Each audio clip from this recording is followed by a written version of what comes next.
રાજકોટ શહેરમાં મહાનગરપાલિકા વિભાગ દ્વારા શહેરની 30 જેટલી દૂધની ડેરીમાં ચેકિંગ હાથ ધરવામાં આવ્યું હતું, જેમાં 30 જેટલી ડેરીના અહેવાલ સામે ચેકિંગ હાથ ધરવામાં આવ્યું હતું।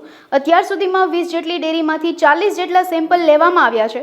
તમામ સેમ્પલને લેબમાં પરીક્ષણ માટે મોકલવામાં આવ્યા છે। કાર્યવાહી દરમિયાન આરોગ્ય અધિકારીએ જણાવ્યું હતું કે જો કોઈ ક્ષતિ જણાશે તો કડક કાર્યવાહી કરવામાં આવશે। રાજકોટ મનપાના આરોગ્ય તંત્ર દ્વારા અત્યારે અલગ અલગ 30 જેટલી ડેરીઓમાં ચેકિંગ હાથ ધરવામાં આવ્યું છે। શું કહેશો સાહેબ, આજે 30 જેટલી ડેરીઓમાં ચેકિંગ હાથ ધર્યું છે અને કઈ રીતની કાર્યવાહી થઈ રહી છે? અત્યારે રાજકોટ કોર્પોરેશનમાં અને ગાંધીનગર વડી કચેરીના એક આદેશ મુજબ સમગ્ર ગુજરાતની અંદર આ દૂધની ડ્રાઈવ ચાલુ છે। અત્યારે રાજકોટ કોર્પોરેશનમાંથી 30થી વધુ ડેરીઓની અંદરથી આ નમૂના લેવામાં આવેલ છે। જે નમૂનાઓ અત્યારે પરીક્ષણથી મોકલી આપવામાં આવશે અને ત્યારબાદ એનો રિઝલ્ટ આવે એની અંદર કોઈ પણ પ્રકારનું ફેલ થયેલ હોય તો આગળ કાર્યવાહી કરવામાં આવશે। કઈ પ્રકારનું પરીક્ષણ કરવામાં આવતું હોય છે? કઈ પ્રકારની ભેળસેળ છે તે અંદર હોતી હોય છે? જનરલી આપણે જે ફૂડ સેફ્ટી ઓન વ્હીલ્સ વાહને છે જે સરકારશ્રી દ્વારા ફાળવવામાં આવેલ છે તેમાં પણ નિયમિત રીતે પરીક્ષણ થતું જ હોય છે અને તેની અંદર વેજીટેબલ ફેટ છે, મિલ્ક ફેટનું પ્રમાણ ઓછું હોય, પાણી નાખેલું હોય, આવું જનરલી મળી આવતું હોય છે। અત્યાર સુધીમાં કેટલા સેમ્પલ લેવામાં આવ્યા, કેટલી ડેરીઓમાં આપણે જઈ ચૂક્યા છે? અત્યાર સુધીમાં 30થી વધારે સેમ્પલ લેવામાં આવ્યા છે અને 30થી વધુ ડેરીઓની અંદર અલગ અલગ પ્રકારના દૂધ છે તો એના નમૂના લેવામાં આવ્યા છે।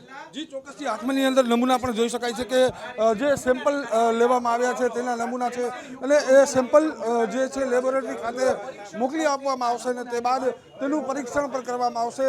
જે કંઈ પરીક્ષણ થયા બાદ જે કંઈ પરિણામો આવશે તે અંગે કાર્યવાહી પણ હાથ ધરવામાં આવશે। અત્યારે રાજકોટની અંદર અલગ અલગ રીતે જે ચેકિંગ હાથ ધરવામાં આવ્યું છે, રાજકોટની જે વિશાળ ડેરી છે તેના સંચાલક છે કાકા, શું કહેશો? આજે આપણી ડેરીમાં આરોગ્ય વિભાગનું ચેકિંગ હતું, કઈ રીતની કાર્યવાહી કરવામાં આવી છે તે ભેળસેળ યુક્તો કઈ રીતે કહી શકતા? એ સારું કહેવાય કે આવી રીતે ચેકિંગ ચાલુ રહે તો બધા સચેત રહે, ડેરીવાળા દૂધ ખરીદવામાં ધ્યાન રાખે, માલધારી દૂધ લઈ આવવામાં ધ્યાન રાખે અને કસ્ટમરને સારું દૂધ મળી રહે, એ માટે આ ચેકિંગ બહુ સારું છે।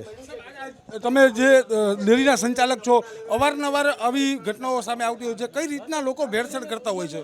ભેળસેળમાં કરતા હોય છે પણ એ કોઈને ખબર ના પડે, લેબોરેટરી સિવાય કોઈ એમ કે પૃથ્વીકરણ રિપોર્ટ ઉપર જ બધું થઈ શકે। તમારી દુકાનમાંથી કઈ પ્રકારના સેમ્પલ લેવામાં, કઈ રીતે ચેકિંગ હાથ ધરવામાં આવ્યું છે?